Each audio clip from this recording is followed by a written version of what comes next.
Hey everybody, Greg here. Video tips. All right, now I used to kind of like show people how to use some phones, and let me give you the setup. I'm here at my Millsboro shop, and I'm above my above the shop in our what I call the penthouse, but it's the apartment above the shop where I typically will stay as I'm down here with location number 2. Anyway, this is about video. So what I want to describe is a few things on this clip, really on how to like kind of hold your phone, and this is for those that really don't have the right equipment. Now, I know that Brian has good stuff. Him and I shared DJI. We use that equipment pretty much full time when we have to, but really for me, it's all about using your hands, getting the right angles, and pre-planning this the best you can. Now, it takes some practice, so don't be afraid to get out there and make a couple of mess ups. But since they're having this contest about video, look, you can do it with a lot of very inexpensive stuff. It's just the right technique. And, what do they say? It's not the tool, it's how you use them. Well, it really is when it comes to this. So as you can see, I have my phone in my hand, and I'm going to act like I'm going to be videoing a subject such as, I'll do this camera here. All right, just the first couple of things. One, let's turn the camera around, and you'll see my image in this one, and you'll see the image here as well. So the first thing you really want to do is you want to be able to make sure that you know where your camera lens is, which is right here. Now, you can grab, I've actually marked it in pink. I should have had white, but I don't. So grab a marker like a white, or even like a white out, if you can find some. Anything to designate where the lens is. Why? Because people have a tendency to look in the view screen more than the camera, and your eyes go out and you look like you're talking to somebody other than your audience in the camera.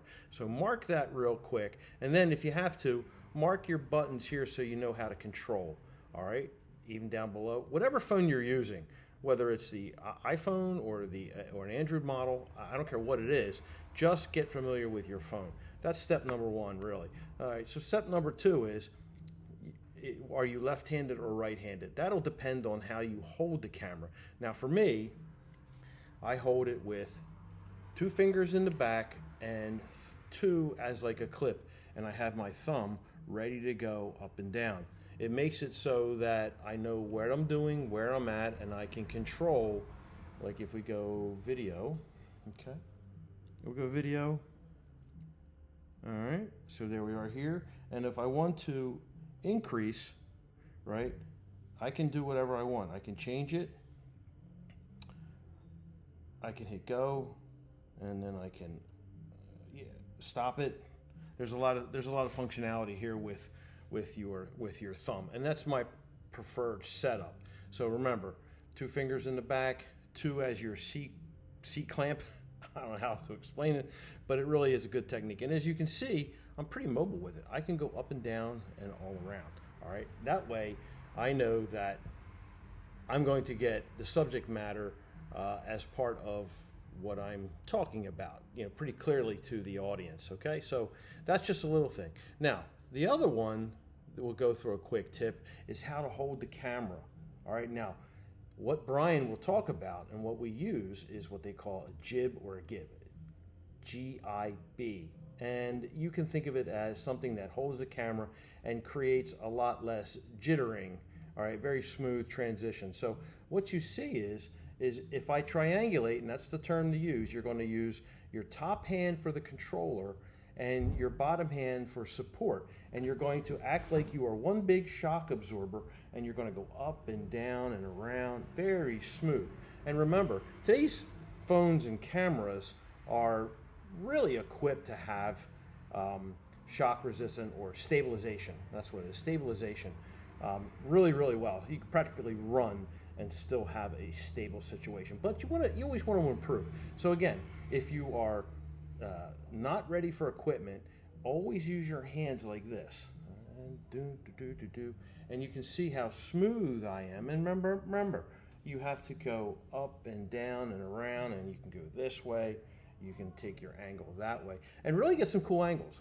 And you'd be surprised, all right, how well that can be. And remember, from personal experience, your jibs or gibs, however you want to pronounce it, will sometimes just die.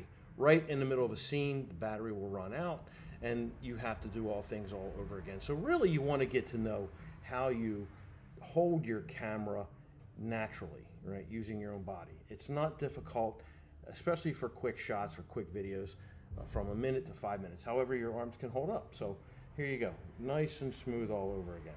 All right, so these are a couple of tips just to get used to holding your camera, get some great video, and keep learning. But don't be afraid to get out there and do it. And for those of you that think that you're camera shy, stop it.